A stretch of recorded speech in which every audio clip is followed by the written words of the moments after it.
авлагаа гараад ирж байгаа. Гадаад нь олон жил. Сая ямар төрлийн мэдээлэл авав? Би сая юу яа та.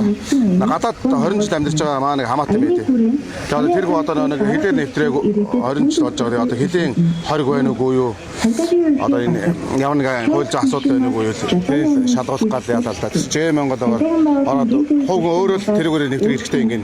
Өөр хөндлөгөө нэвтрэж болохгүй л гэж тийм л мэдээлэл авлаа. Тэгвэл нэг чи мэдгүй зөндөө байгаа шүү дээ. Одоо ингээд очир хаанаас асуух уу яах вэ гэж ер нь мэдээлэл хомос усууч байгаа шүү дээ. Настаа усууч жишээ нь одоо ингээд хол очдаг одоо адгийн наацхын байгууллага хаана гэж мэдгүй шүү дээ. Настаа усуу тий. Тэгээд тийм юм энэ бол айгүй зөв биш дээ. Ингээд хаяа нэг юм их юм явуулж байгаа. Ганц юм юу ч биш одоо хуулийн байгууллагч одоо бүх төрлийн байгууллага ингээд явж байгаа зүгээр байхгүй. Тэгээд жишээ нь би одоо ингээд газрын албан болох гээд явж байна. Тэгээд одоо чиний байвал би одоо энэ чинь асуудал шийдэх гэмээр л байна л та. Тийм хөл байна. Би өнөөдөр энэгээр ингээд явж байгаад энэ айгүй гоё юмтай таарчлаа.